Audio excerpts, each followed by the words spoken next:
அழகு 5. தாவரங்கள். தாவரங்கள் மனிதர்களுக்கும் விலங்குகளுக்கும் பல வகையில் துணை புரிகின்றன.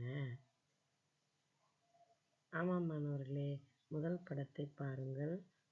விவசாயி மரத்தின் கீழ் அமர்ந்து நிழலாக ஓய்வெடுக்கின்றார். பிறகு தாவரங்கள் நமக்கு காய்கறிகளாக உதவுகின்றன. தாவரங்கள் தான் நமக்கு பழத்தை தருகின்றன. தொடர்ந்து தாவரங்கள் தரும் பயனை பார்ப்போமா? படத்தில் காணும் மரங்களை கவனி. பல விலங்குகள் தாவரத்தை உண்டு உயிர் வாழ்கின்றன. நாம் உண்ணும் காய்கறிகளும் பழங்களும் தாவரத்தில் இருந்துதான் கிடைக்கின்றன. நம்மை சுற்றி புல், மரம், செடி, படர்கொடி, ஏறுகொடி, புதர்ச்செடி என பல வகைகளில் தாவரங்களை காண்கின்றோம். தாவரங்கள் இல்லை என்றால் நம்மால் உயிர் வாழ முடியுமா? ஏன்? இந்த மாணவர்கள் மரத்தடியில் அமர்ந்துள்ளதை கவனி.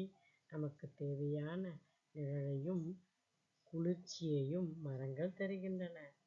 தாவரங்கள் மனிதர்களுக்கும் விலங்குகளுக்கும் எவ்வாறு உதவுகின்றன என கலந்துரையாடுக.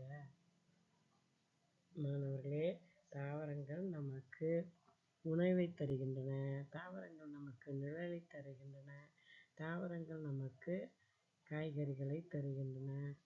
தொடர்ந்து தாவரங்களின் அவசியம் என்னும் பகுதியை கவனிப்போம். இயற்கை மருத்துவத்தில் தாவரங்களே மூல காரணமாகின்றன. காடுகளில் உள்ள பல வகை தாவரங்கள் நோய் தீர்க்கும் மருந்துகளாக திகழ்கின்றன. எடுத்துக்காட்டாக, கறிவேப்பிலை கண் பார்வை சிறக்க உதவும். நெல்லிக்கனி உடலுக்கு வலிமை சேர்க்கும், பலத்தை கொடுக்கும் என்கிறார்கள். மணத்தக்காளி வயிற்றிலுள்ள புண் தீர்க்கும். தொடர்ந்து மஞ்சள் செடி. மஞ்சள் என்றாலே ஒரு கிருமி நாசினி. உடலின் அழகை மேலும் இது கூட்டும். வல்லாரை ஞாபக சக்தியை கூட்டும். சோற்றுக்கற்றாழை உடல் சூட்டை தணிக்கும், குடலை சுத்தப்படுத்தும். இப்படி தாவரங்கள் நமக்கு நிழலை தந்து, உணவை தந்து, குளிர்ச்சியை தந்து, மூலிகைகளை தந்து உடலில் உள்ள பிணியையும் போக்குகின்றன. தொடர்ந்து மழை. மழை மேடுகளில் உள்ள மரங்கள் மேகம் குளிர்ச்சி அடைந்து மழை பொழிய உதவுகின்றன. மழை வர்றதுக்கும் மரங்கள் தான் காரணம். சுற்றுலா தலம். மலை பிரதேசங்களும் காடுகளும் பசுமையாக இருப்பதால் அவை சுற்றுலா தலங்களாக அமைகின்றன.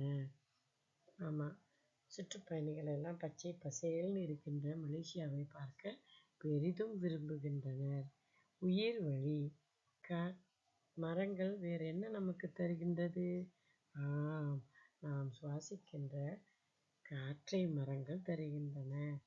தாவரம் நாம் வெளியிடும் கரிவளியை பெற்று நாம் உயிர் வாழ உயிர் வழியை தருகின்றது. பார்த்தீர்களா மாணவர்களே, மரங்கள் நமக்கு எவ்வளவு பயனாக இருக்கின்றன.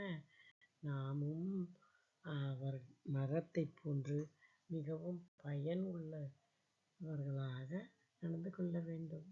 வாருங்கள், தொடர்ந்து பயிற்சியை காண்போம்.